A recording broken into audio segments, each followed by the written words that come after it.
Bonjour à toutes et à tous, c'est Romain Daubry de la salle des marchés de Bourse Direct pour notre brief et analyse graphique hebdomadaire. Nous sommes le lundi 28 octobre, il est 15h34.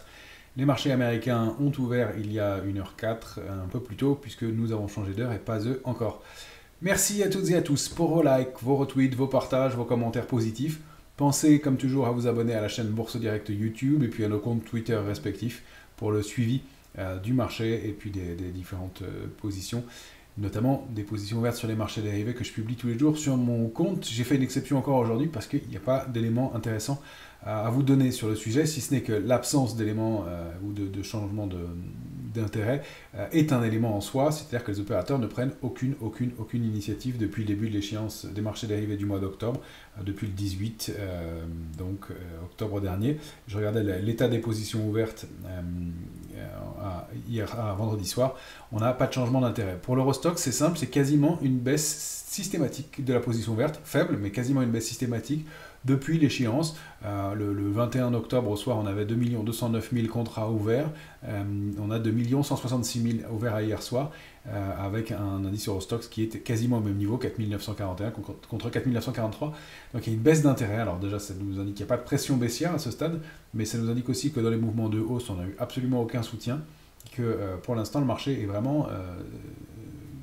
ne fait pas l'objet de prise d'intérêt ou d'orientation claire à court terme. Donc prudence dans un marché qui peut décaler dans un sens comme dans l'autre, mais on voit que sur des plus hauts de marché, c'est quand même un signe de relative faiblesse à cause de ce manque de densité, ce manque d'intervenants, même si on reste très solide malgré tous les événements de stress qu'on a pu connaître sur le marché depuis quelques temps, et puis avec une saison de résultats qui est vraiment un champ de râteau, comme on dit fréquemment en bourse, avec des écarts qui sont vraiment impressionnants selon les titres, comme on a pu le voir déjà la semaine dernière. Alors on a beaucoup de valeurs de l'indice CAC 40 qui ont déjà publié. On n'arrive pas à décrocher, à créer un sell-off, mais on n'arrive pas non plus à réactiver une dynamique haussière. Moi, je penche pour ce possible toujours sell-off sur le marché, cette capitulation qui permettrait de recréer une impulsion. Mais encore une fois, mon avis n'importe pas beaucoup. Ce qui compte, c'est ce que le marché va décider d'en faire. Et on voit qu'on a quelques signes de fébrilité qu'on a déjà indiqués sur les indices américains qui se traduisent par des mouvements de contre-pied, des mouvements d'essuie-glace, on peut dire à ce stade, assez brutaux, mais pas d'accélération particulière. Du côté des options, dans les ratios de couverture, on a des opérateurs qui sont optimistes, assez optimistes. On n'a pas de complaisance absolue, ni d'euphorie, loin de là, mais on a des opérateurs qui ne sont pas extrêmement couverts si on regarde les marchés dans leur ensemble et en moyenne. Du côté des marchés dérivés, donc pas énormément d'éléments nouveaux de ce côté-là non plus. C'est un marché d'attentisme, évidemment, et on a de bonnes raisons d'être attentiste, puisqu'on arrive et on entame une saison de publication avec beaucoup de GAFAM cette semaine, pas mal de valeurs du CAC qui ont déjà publié, des réactions de mi-teinte. Pour faire un commentaire global sur le marché, sur les valeurs du CAC, on va en regarder quelques-unes ensemble aujourd'hui. Moi, je n'ai pas de configuration haussière forte qui donne envie de vraiment payer le marché à aujourd'hui, de payer les valeurs du CAC 40, quelles qu'elles soient. Soit les valeurs fortes comme AXA ou bien Accor de ces derniers temps sont sur des sommets et elles patinent un peu. Soit on a des signaux de faiblesse. Il y a une valeur comme Danone qui déborde un plus haut historique et un plus haut annuel en même temps et qui donne des signes de momentum toujours, mais on va voir avec des cibles qui ne sont pas très lointaines. Donc on n'a pas beaucoup d'éléments qui donnent envie de payer fort ce marché à court terme, et je pense que c'est un peu l'état d'esprit des investisseurs qui se traduit là-dedans. Maintenant, ça c'est susceptible de changer, si on recrée des configurations rapidement, qu'on déborde des niveaux, on peut sortir de ces zones de congestion dans lesquelles on se trouve, et on va essayer de créer du momentum. Alors pour ce qui est du programme, il est effectivement très chargé. Comme je vous le disais, on a changé d'heure ce week-end, vous le savez, mais les indices américains ouvrent donc à 14h30, ils clôtureront donc à 21h heure de Paris, à Wall Street. Demain, on aura la confiance du consommateur et puis semaine de l'emploi aux États-Unis avec le rapport Jolts demain, le rapport ADP mercredi, et puis évidemment les NFP, les Non-Farm Payrolls, le chiffre mensuel de l'emploi américain, l'enquête gouvernementale le plus important de la semaine évidemment. Mais ça n'est pas tout côté macro, on va avoir des PIB en Europe et aux États-Unis mercredi. Donc PIB à surveiller évidemment sur la santé de l'économie, indice des prix à la consommation en Allemagne mercredi toujours. Jeudi, on aura des chiffres d'inflation en France et en Europe, et puis l'indice PCE Core, donc le chiffre d'inflation le plus important américain qui sera publié jeudi, et puis vendredi, donc les chiffres mensuels de l'emploi américain, et puis des PMI, indice des directeurs d'achat. Donc on va avoir vraiment un panel hyper important entre la santé de l'économie et l'inflation, autant dire que ça promet de la volatilité pour la semaine à venir. Et je n'ai pas parlé encore des publications d'entreprises qui vont commencer fort à partir de demain, puisqu'on aura Saint-Gobain à Paris, Google, Alphabet donc, et AMD demain. On va aller jeter un œil sur les GAFAM ensemble tout de suite. Airbus, AXA, Schneider, Capgemini mercredi. Microsoft et Meta mercredi toujours. Jeudi, ce sera Total, BNP, Stellantis, STM et la Société Générale à Paris. Et puis, on regardera Apple et Amazon à Wall Street. Et puis, on clôturera la semaine avec Exxon.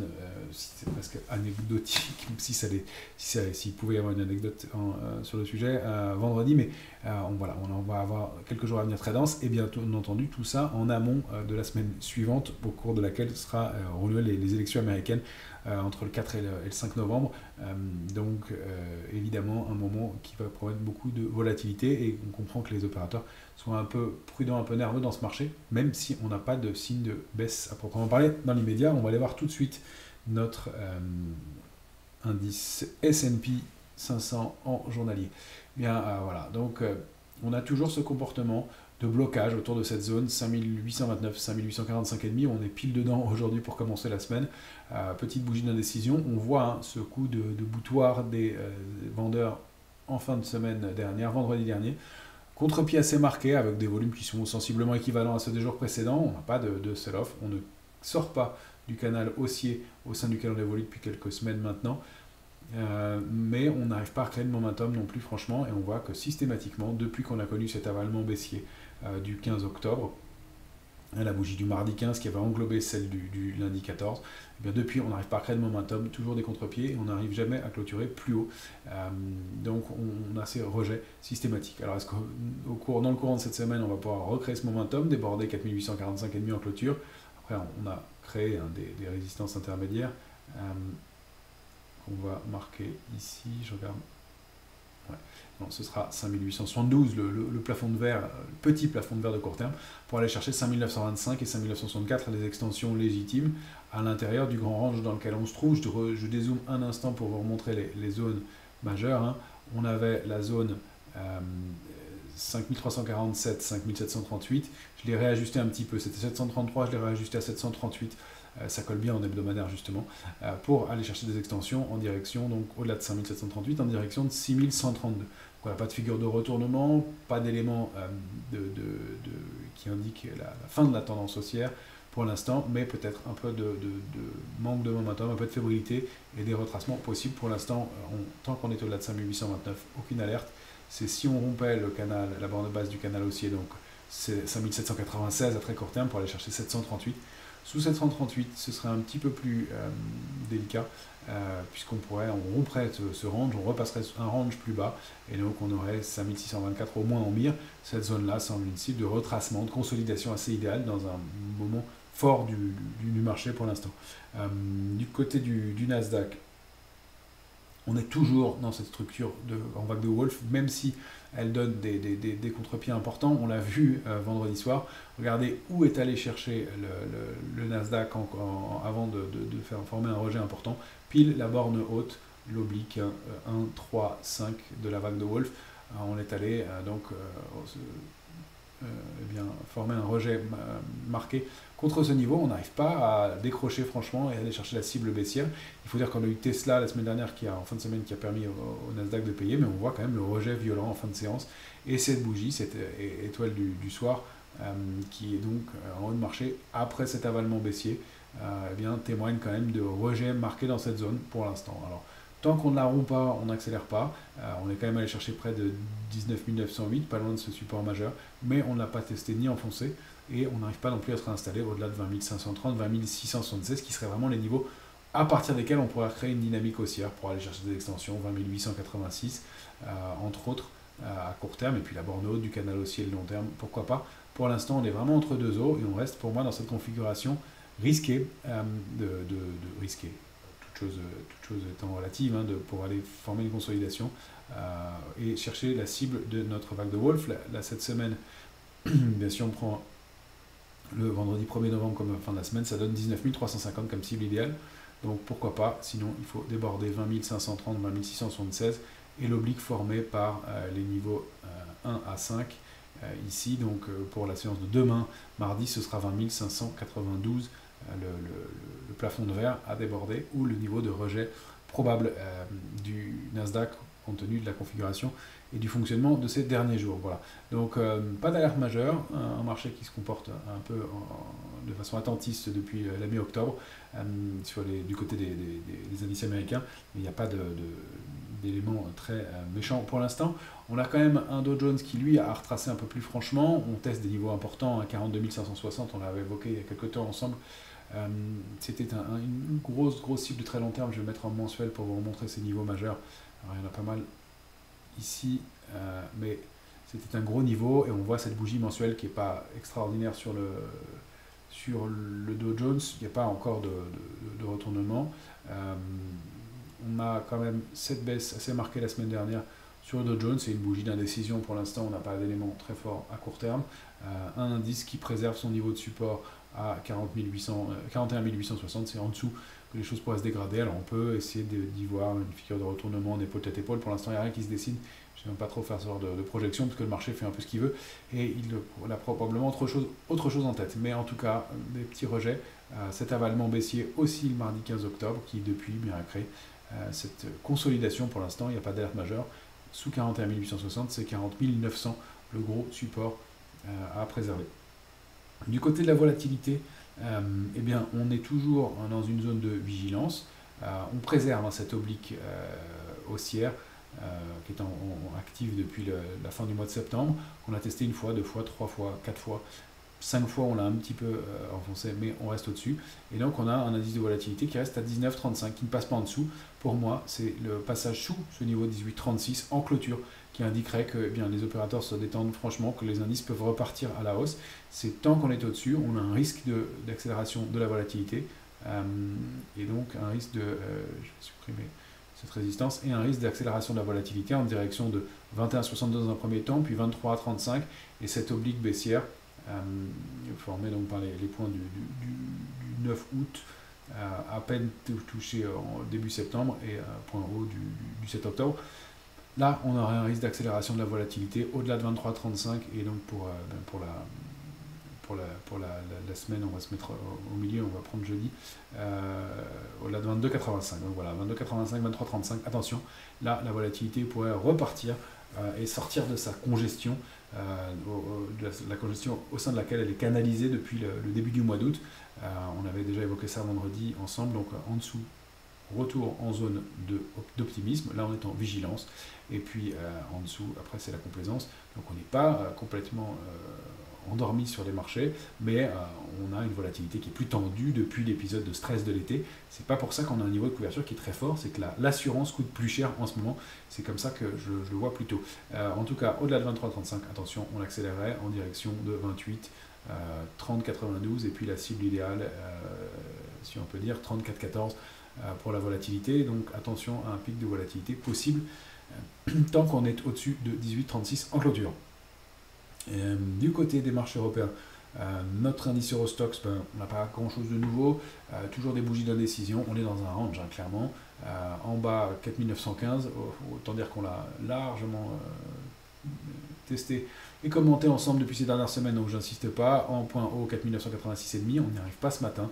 Bougie pour commencer la semaine d'indécision complète, la parfaite toupie, avec un petit corps, avec deux grandes mèches de chaque côté. On ne sait pas sur quel pied danser. Et si on a recréé un peu d'impulsion haussière en fin de semaine dernière, enfin depuis le mercredi dernier, on voit qu'aujourd'hui on est en légère hausse, mais qu'on repasse facilement dans le rouge. Donc encore une fois, c'est la spéculation qui drive ce marché et pas autre chose que ça à court terme. Donc pas d'éléments forts. Du côté du DAX qu'on a ici en journalier, si je bouge les supports, c'est pas bon. Le DAX que nous avons ici en journalier est toujours bloqué entre 19 370 et 19 668. Au-dessus, c'est 19 970. En dessous, c'est 19 072. Et pourquoi pas le support majeur à 18 794. Si on rompt ce niveau-là, on rompt l'oblique haussière, la ligne de tendance haussière qui est propre, hein, au sein de laquelle on évolue, au-delà de laquelle on évolue depuis le mois de septembre, depuis le 11 septembre, et même quand on va la chercher plus loin, depuis le 6 août. Donc ligne de tendance haussière très propre sur le DAX, qu'on a testé une fois, deux fois, trois fois, quatre fois. 5 fois on joue un peu autour, c'est-à-dire qu'il y a un peu de faiblesse, on donne des faux signaux, le vrai signal ce sera sous 19 370. Pour l'instant, ce serait, hein, puisque rien n'est fait, avec un risque d'accélération et un petit mouvement de baisse un peu plus marqué. Attention, si on y retourne, à force de tester un support une fois, deux fois, bien, il y a un risque de consolidation plus marqué. Pour l'instant, on est sans tendance, on a plus de momentum, mais on est dans ce petit range, toujours calé entre 19 370 et 19 668. Au-delà de 19 668, je vous indiquais la cible pour l'instant, et c'est un range, donc 18 794, 19 970 qui est travaillé de façon plus large, donc les extensions, et ça, ce serait un très gros niveau si on allait le chercher. Encore une fois, je me méfie un petit peu de ce comportement de marché qui ne donne plus beaucoup de momentum, et les séances de hausse se font avec des volumes qui sont quand même assez faibles. Je vais commenter le CAC 40 futur, je ne vais même pas passer sur le cash que j'ai commenté trop de fois déjà avec vous, sur lequel il n'y a vraiment rien de nouveau. Sur le futur, j'ai juste réajusté les niveaux sur la nouvelle échéance en cours du mois de novembre. Voilà, je me calme correctement. Eh bien, on n'a plus du tout de tendance depuis le pic de hausse de la fin septembre. On est calé entre 7663 en bas, 7633 en haut, bien entendu, 432 en bas. Cette médiane, elle est clé, 7588, même si on l'a retesté au moment de l'échéance des marchés dérivés il y a 10 jours, 8 jours. On est installé en dessous, et on s'est installé en dessous toute la semaine dernière. Ce matin encore, on a eu un rejet. Mais dès qu'on revient sur la zone 7489, 7518, on repaye un petit peu. Il n'y a vraiment pas de tendance claire là-dessus, des volumes qui sont très maigres, pas d'intérêt du côté des marchés dérivés. C'est un peu, voilà, pour l'instant, un jeu de dupes. Je me méfie encore une fois de ce comportement qui n'arrive pas à recréer de momentum, où on est bloqué depuis plusieurs semaines.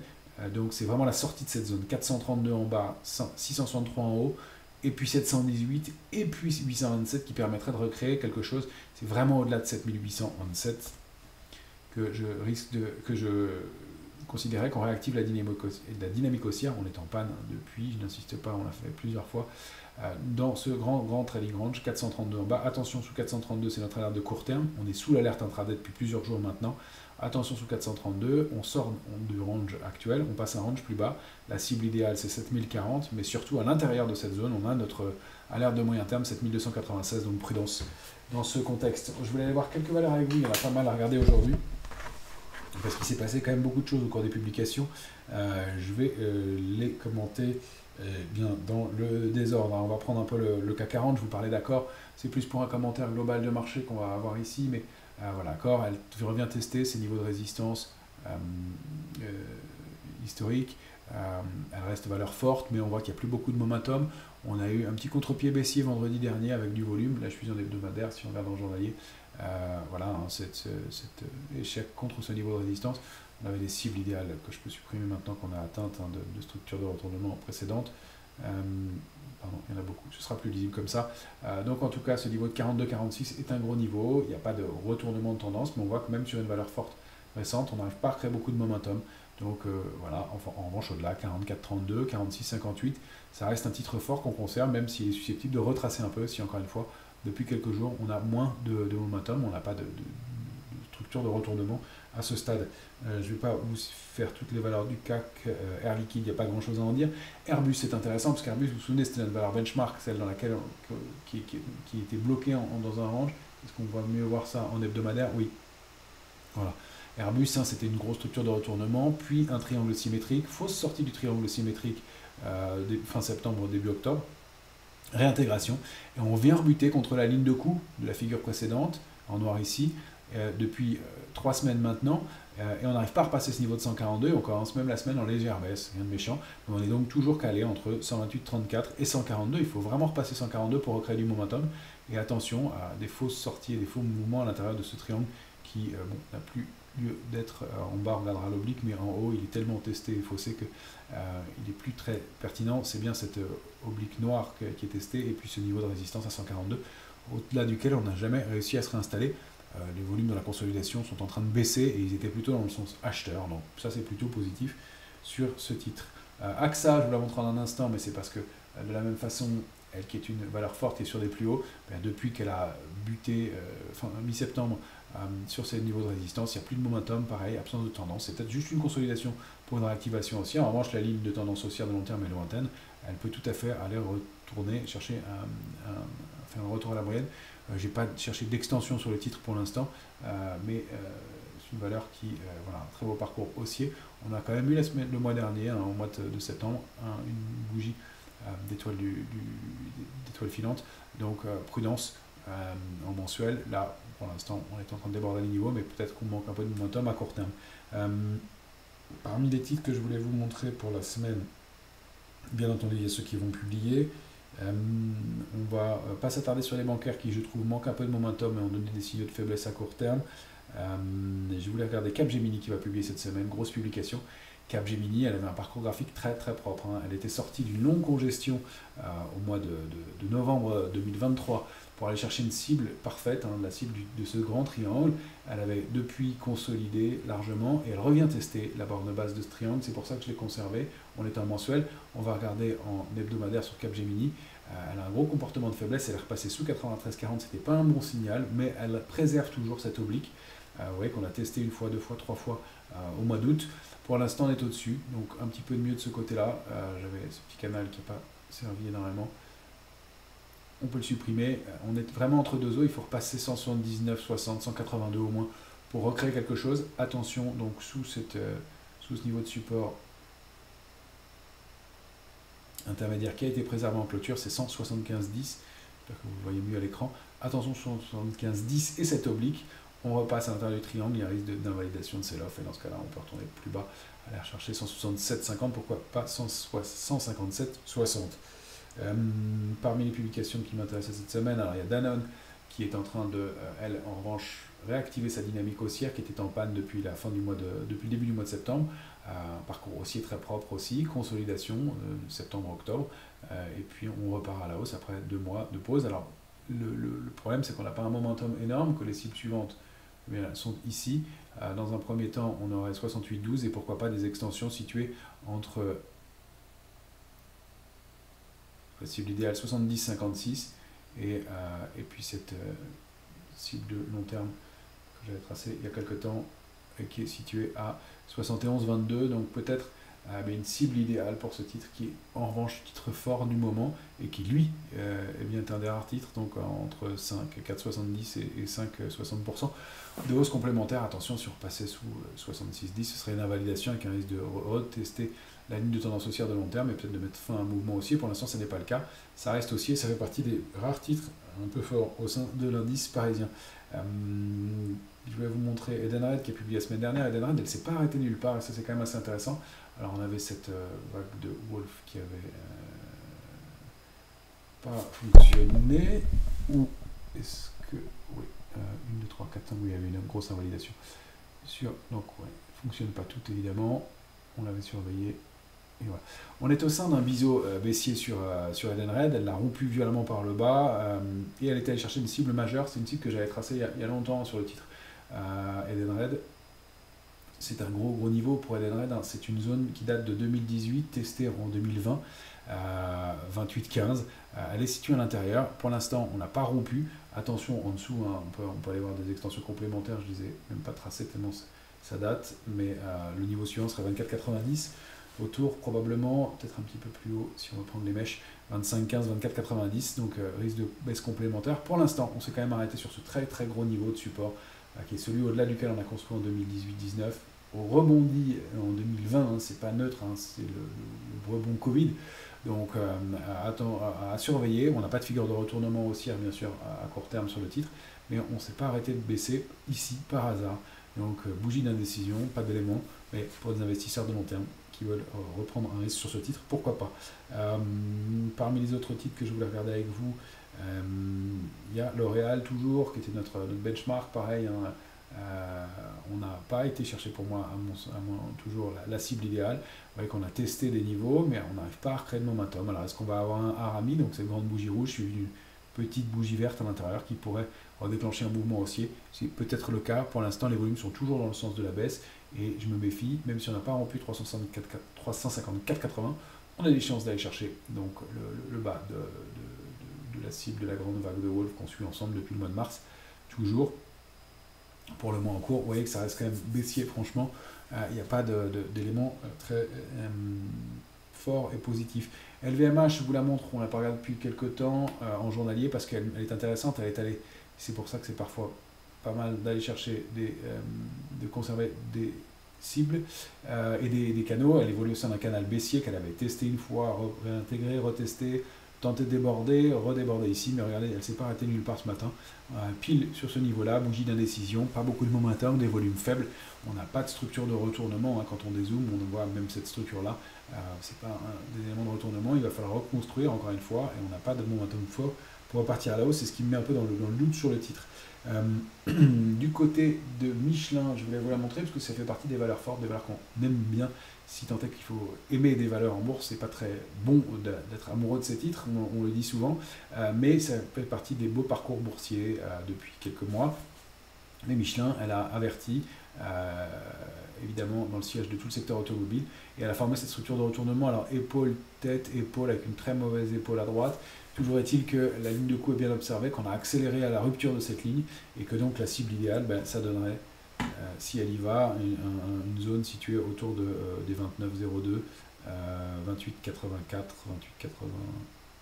28,86, 29,02, et donc au-delà de ce gros niveau de support, la rupture de l'ancien canal haussier de long terme, tentative de débordement, réintégration du canal haussier de long terme, cette ligne de coup qui est bien respectée, donc attention sur Michelin qui pourrait perdre une dizaine de pourcents de plus dans un contexte de consolidation globale. Encore une fois, si les anciens titres forts ont donné des gros signes de faiblesse récemment, voilà, à moyen long terme, je pense que c'est un titre à conserver, qui a un vrai atout économique, non seulement avec le bénéficiaire de la transition énergétique, que ce soit de l'automobile électrique ou thermique classique, mais en tout cas, pour l'instant, on est vraiment entre deux eaux, et l'accélération baissière la semaine dernière, et ce gros gap met vraiment un coup d'arrêt dans la tendance, évidemment, avec cette structure de retournement qu'on a évidemment vu, mais qui semblait tellement pas propre qu'on n'avait pas très confiance en elle.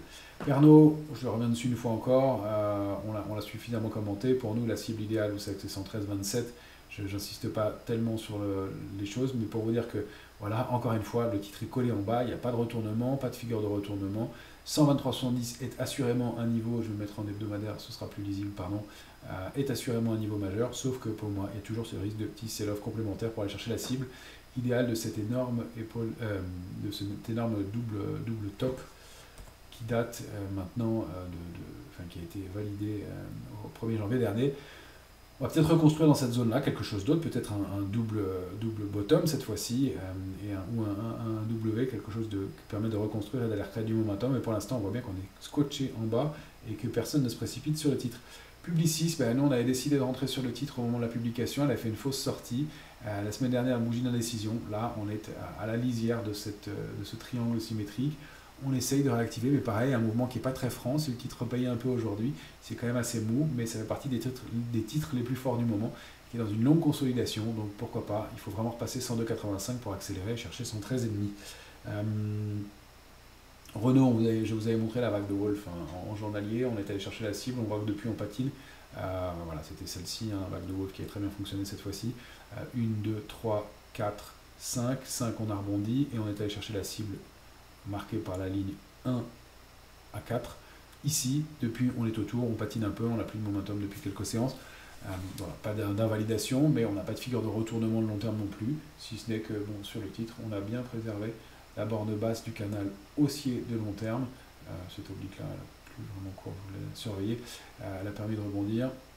Mais voilà, la borne basse du canal haussier 37,30 a bien été préservée, on a réaccéléré. Il va peut-être falloir reconstruire quelque chose d'autre, peut-être une deuxième épaule à droite de cette structure en épaule, tête, épaule inversée pour repartir. Pour l'instant, on est un peu bloqué contre un niveau de résistance intermédiaire que je n'ai pas indiqué ici, mais qui doit être bien marqué. Voilà, probablement autour de 43,82. Si on arrive à le déborder, on pourra chercher des extensions. Mais ce n'est pas le sens pour l'instant.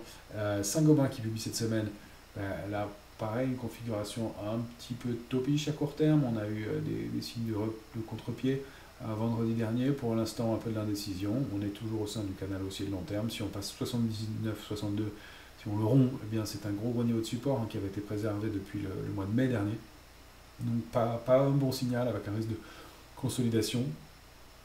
Dans cette zone-là, vous avez les niveaux de support intermédiaires. Si on arrive à se réinstaller au-delà de 83,40, bien la cible suivante c'est 90,05. J'ai fait un graphique assez simplifié, mais au moins vous avez tous les éléments. C'est bien Saint-Gobain que vous avez ici sous les yeux en hebdomadaire. Je vais vous montrer Schneider. Schneider, c'est pareil. Schneider, on avait averti sur le titre avec un risque de baisse complémentaire depuis qu'elle avait formé cette étoile du soir, ce bébé abandonné, étoile filante, je rappelle, avec cette grande bougie de rejet dans cette zone-là. Accélération baissière, ce niveau de support à 232 qui était préservé, qui a permis un rebond. On s'est installé un petit peu au-dessus, mais la semaine dernière, pareil. Alors, on tente de retravailler ce niveau pour l'instant, mais vous voyez, c'est un peu décousu. On n'arrive pas à repartir, à créer un momentum fort dans l'immédiat. Un marché qui se fait et des rebonds qui se font avec un volume très très maigre. Ici, il n'y a pas de prise d'initiative forte. Encore une fois, prudence quand on a un warning comme ça en haut de marché, même sur un titre fort. Ça, c'est un signal important. Même si on a réussi à clôturer une fois au-dessus, on est quand même dans une tendance qui est un peu fragilisée. Il va falloir reconstruire au mieux, mais pourquoi pas à moyen long terme aller chercher des extensions vers 258,60. Sur les titres du CAC, Stellantis qui a effectivement été comblé son gap à 12,43 la semaine dernière, mais quand même des bougies de rejet un peu en fin de semaine. Ça reste haussier, on est au-delà de 12,24,9, on n'a pas de figure de retournement pour l'instant. Au mieux, une stabilisation du titre. Attention, si on repasse sous 12,24,9, on a risque d'accélérer à la baisse et d'aller chercher la cible de long terme qu'on avait indiqué il y a quelques temps, aux alentours de 10,03. Sinon, 13,87 à déborder pour réactiver franchement une dynamique haussière qui a été plus que abîmée il y a quelques temps. STM, regardez STM, elle c'est pareil, elle formait quelque chose, une tentative de figure de retournement, il y a une espèce de triangle qui se forme, on peut essayer d'y voir aussi une épaule tête épaule, elle est vraiment très moche et trop pentue.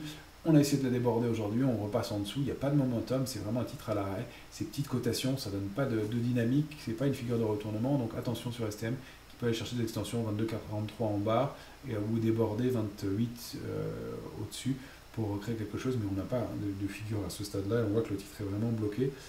Parmi les valeurs du CAC, c'était un peu ce que je voulais vous montrer. Si Total, attention aussi, qui bien donne des signes de faiblesse, même Total qui était une des valeurs fortes il y a quelques temps, bien tente de rompre la ligne de tendance haussière qui est active depuis 2020, de la même façon, préservée systématiquement de façon extrêmement propre. Et bien là, on oscille autour de ce niveau-là et on entame la semaine juste en dessous. Vous le voyez mieux ici avec cette bougie du jour, on a été en plus en baisse, alors ça se reprend un peu, mais encore une fois, on n'a pas de force de rappel suffisante. Donc il faut repasser 61,53 en clôture hebdomadaire pour réactiver quelque chose, et encore mieux 63,40 pour repartir et travailler la borne, le canal haussier de long terme. Attention, ça fait quand même longtemps qu'on teste cette borne basse, on n'a pas eu des rebonds aussi francs par le passé ici, ou encore là précédemment. Voilà pour les valeurs du CAC. Quelques valeurs étrangères bien sûr que je voulais vous montrer avec Alphabet Google. Alphabet Google, elle est ici.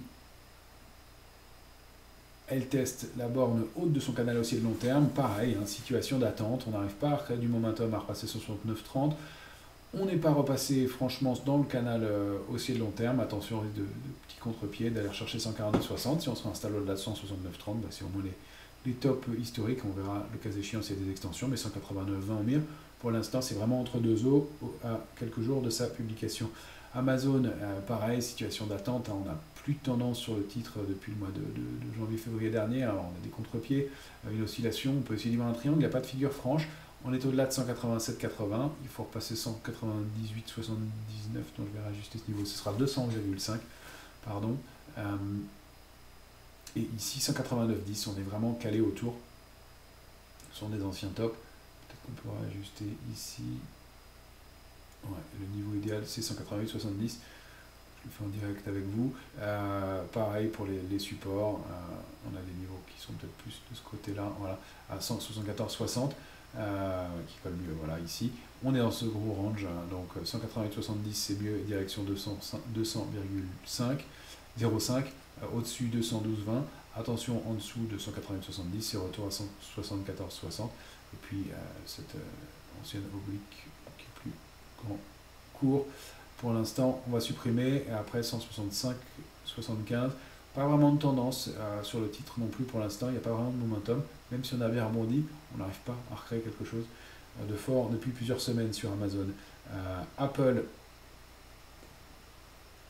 qui bute et qui reste collé à sa résistance de 232,80. Pareil, on n'a pas d'éléments forts. Depuis qu'on a connu cet avalement baissier au 15 juillet, bien, on a baissé, rebondi, été chercher parfaitement le support à 195,60. On n'arrive pas à rebondir, donc pour l'instant, c'est plutôt absence de tendance sur le titre. Je garde cette oblique parce qu'elle a été borne haute du canal haussier précédent. On voit qu'on s'était appuyé dessus pour aller chercher l'extension. Donc on a un grand range pour l'instant. Ce range, eh bien, à la hausse, si on le duplique, on peut aller chercher des extensions sur Apple en direction de 270,20.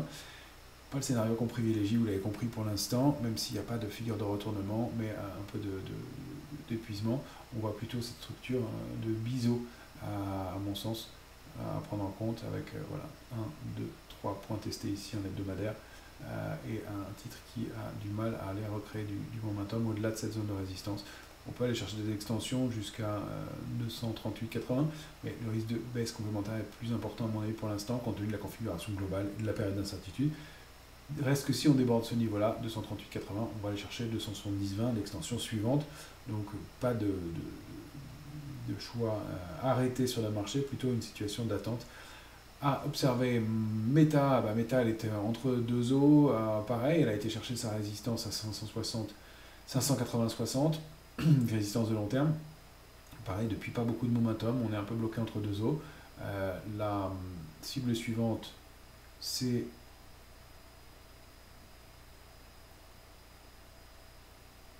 629,50, pareil, de la même façon que sur les autres titres. On reste haussier, il n'y a pas d'invalidation, mais on voit manque de momentum depuis plusieurs semaines maintenant, des contre-pieds marqués, et on entame la semaine sur une non-décision. La bougie de la semaine dernière montre bien l'indécision actuelle. Attention, si on rompt cette oblique, donc pour la semaine actuelle en cours, ce sera 559,50. Sous ce niveau-là, on risque d'accélérer, d'aller chercher la borne. Au moins le support à 531,40, mais probablement la borne de base du canal haussier précédent. Au moins, et donc une petite consolidation complémentaire pour un titre qui a eu un beau parcours aussi récemment. Microsoft, pareil, même schéma, absence de momentum et de tendance depuis le rebond de l'été du 5 août. On oscille entre deux eaux, on est allé buter contre la résistance majeure à 441,80. On peut donner des extensions sur le titre à 466,80. Attention, sous 428,80, on risque de réaccélérer pour aller chercher 398. De la même façon, on est toujours dans une tendance haussière non invalidée. On l'a toujours ici. Petit test ici, mais globalement, ça fonctionne. Donc attention à ce niveau intermédiaire à préserver pour la semaine, qui est 413,60. En dessous, on risque d'assister à un petit retournement de tendance et aller chercher 398 et pourquoi pas 365,25. Des gros niveaux, il y a des intermédiaires aussi sur le titre, mais pareil, on n'a pas d'invalidation de la hausse, mais on ne voit pas très bien de momentum complémentaire sur le titre. En revanche, si au-dessus on arrive à se réinstaller, je suis en train de regarder cette oblique, voilà, au-delà de cette oblique, donc on vient de tester encore en début de semaine, donc au-delà de 430,80, là on va chercher des extensions 441,80 et 466,80. Pourquoi pas? On est dans un triangle pour l'instant, il n'y a pas d'invalidation, on est plutôt dans la partie haute, le signal est peut-être moins négatif que sur les autres, sur Microsoft. Bien sûr, on va regarder Nvidia. Nvidia, elle est en pleine forme. Elle est allée déborder 136,30 depuis 3 semaines maintenant, dans des volumes qui ne sont pas extraordinaires. Attention, les volumes ont été un peu plus lourds dans les mouvements de baisse. On reste haussier constructif sur le titre à long terme, ne serait-ce qu'en fondamental, mais on a ces petites bougies d'indécision, de rejet, ce petit pendu, cette étoile du soir, étoile filante, et là pour l'instant bougie d'indécision pour entamer la semaine, donc prudence quand même dans ce contexte de marché avec des contre-pieds possibles sur ce titre Nvidia. Et puis on a Tesla qui elle a bien formé une nouvelle surprise la semaine dernière, une hausse de plus de 22%, 22% la semaine dernière de hausse. Elle déborde ce niveau de résistance à 264,60 et en plus elle déborde l'oblique baissière de long terme sous laquelle elle évoluait depuis le mois de juillet 2023. en clôture hebdomadaire. Donc bien, la voie est ouverte à des progressions complémentaires. En journalier, on a 314,60 qui est la prochaine grosse cible sur le titre. Attention, un retour sous 264,60 en revanche, ce serait un mauvais signal, mais pour l'instant, voilà ce qu'il en est. Voilà les éléments que je voulais vous montrer. Pour ce début de semaine, il y en a beaucoup, c'est assez dense, hein, j'essaie de vous montrer des éléments importants. S'il y a un élément que j'ai oublié de vous montrer, c'est le palladium, qu'on surveille depuis longtemps, qu'on avait évoqué ensemble. J'attendais quelque chose de plus significatif sur le palladium, et bien c'est fait. Je m'enlève. Et voilà, donc on a débordé hyper puissamment, parce que le palladium a pris 10% au cours de la séance du jeudi 24 octobre. Il a continué au cours de la séance haussière du vendredi 25. Et là, aujourd'hui, toujours en hausse de 1,40%. La cible, hein, c'est la sortie de ce gros range. Alors je vais dézoomer, je vais le mettre en hebdomadaire. On n'avait pas franchement de figure de retournement haussière, mais un range, hein, 876 1120 qu'on avait commenté plusieurs fois. On déborde 1120 puissamment avec du volume. La cible légitime idéale suivante, c'est 1377. Et quand on regarde le graphique du palladium de long terme, on se dit qu'il y a un rattrapage important sur ce métal précieux. Donc un trend qui se met en place et qui est intéressant. Voilà, cette fois-ci, j'en ai fini pour cette analyse de début de semaine. Beaucoup de choses, beaucoup d'éléments à surveiller. Vous avez compris que je suis un peu mitigé, toujours. Je trouve qu'on flotte un peu sur le marché, qu'on ne retrouve pas beaucoup de momentum. Et encore une fois, un petit trou d'air sera le bienvenu pour recréer quelque chose de plus solide et puis aller chercher enfin des cibles baissières sur pas mal de titres et puis recréer peut-être une impulsion enfin sur un indice parisien qui est complètement embourbé ou dans un bourbier, pour reprendre les termes de mon ami Thomas Andrieux. Merci à toutes et à tous et excellente semaine. On se retrouve tout au long de la semaine.